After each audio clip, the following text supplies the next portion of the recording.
the Baker Mayfield situation settled in light of the fact that Deshaun Watson is now the team's franchise quarterback?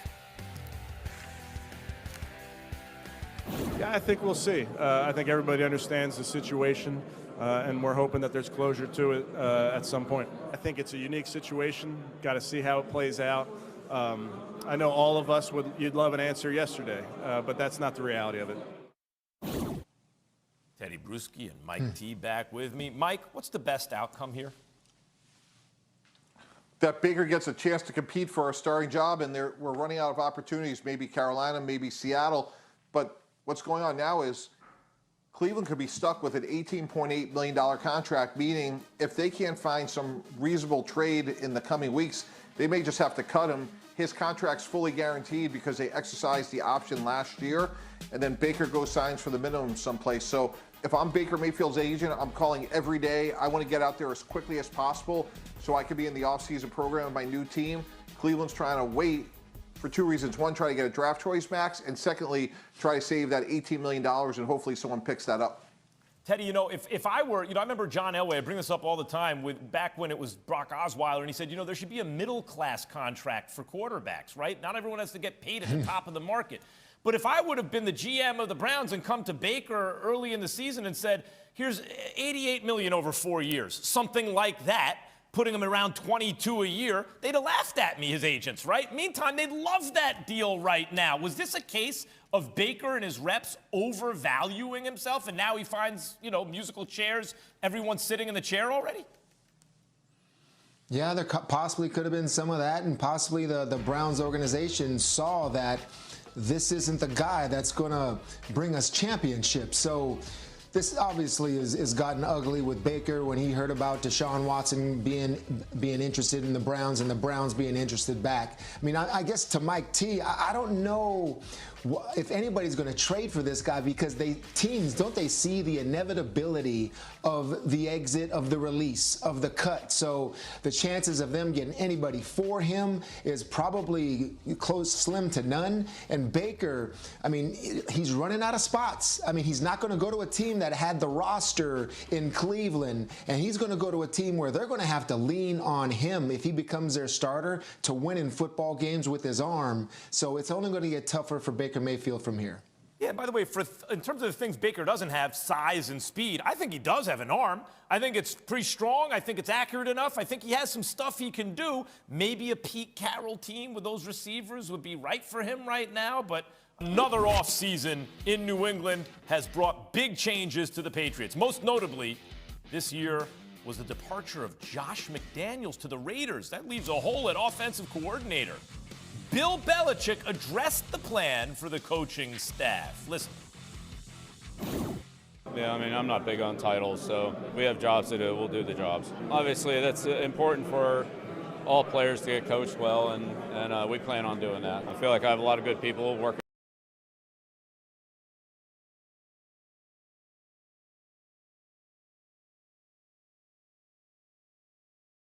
People, and they do a great job. I'm very fortunate to have the people on the staff that we have. Well, you heard it from your coach, Teddy. I don't know, you just won 3 Super Bowls with that guy, right? How do you expect this to shake out in New England?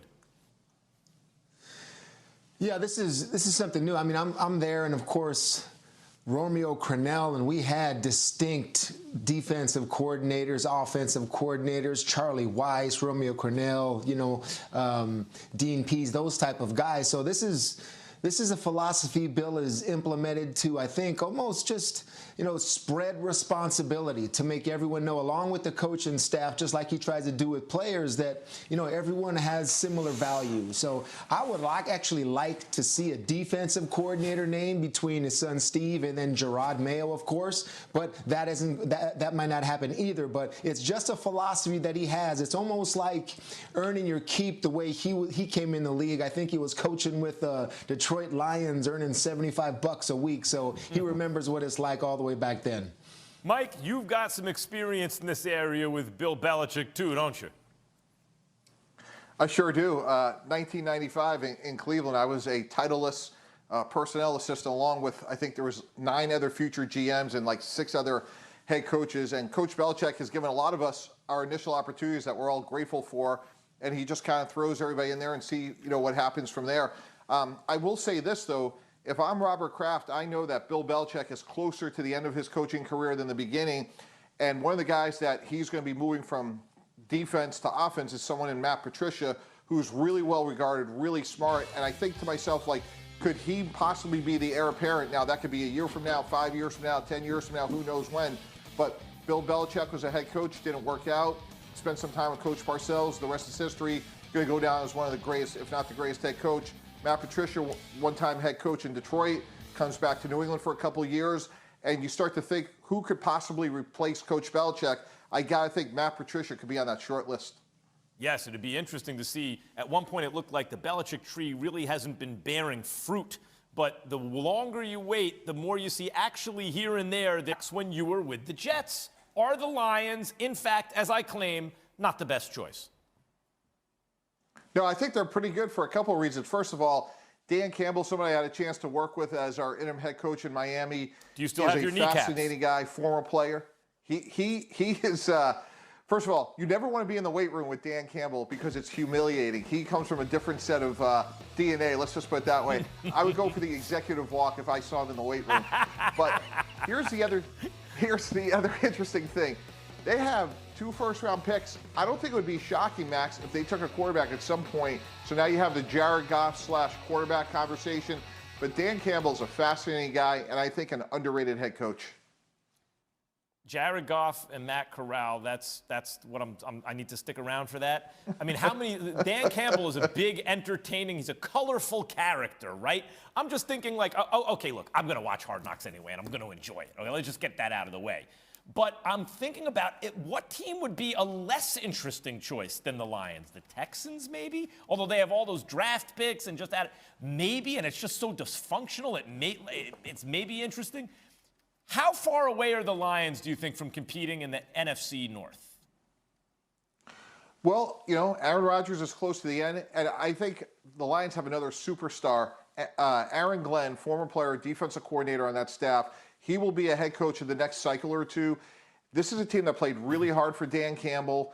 They obviously need a lot more talent, but they have multiple picks again in the first round. So with Green Bay getting older, hopefully they're getting younger and better. Look, I think Kirk Cousins is beatable. Chicago is going to try to figure themselves out with Justin Fields, a new head coach, and Matt Eberflus. So for Detroit to be competitive with 7 teams making the playoffs, I think within a year or so, I don't think that's inconceivable. Hold on a second. Mike, let's just bottom line this. What place are the Detroit Lions going to finish this year? Where are they going to finish? Hey, they could finish in 3rd place. They could beat the Bears. Ahead of whom? The Bears, right? But wouldn't you agree that the Bears with Justin Fields and the new coaching staff are going to be wouldn't you like to know behind the scenes about them a little bit more right now? Right? Like, I hear you. They may not be very good, but they'll be more interesting as they're not good if that's the case. No? After you watch Dan Campbell on the first episode, let's revisit this conversation. Yeah, I mean, the fact of the matter is, whenever Hard Knocks is on, not only am I watching it, I can't wait till the next episode. no matter what team they choose, that's just the truth. They have a winning formula on that show. All right, that's Mike Tannenbaum, ladies and gentlemen. Always great to have you on, Mike. We'll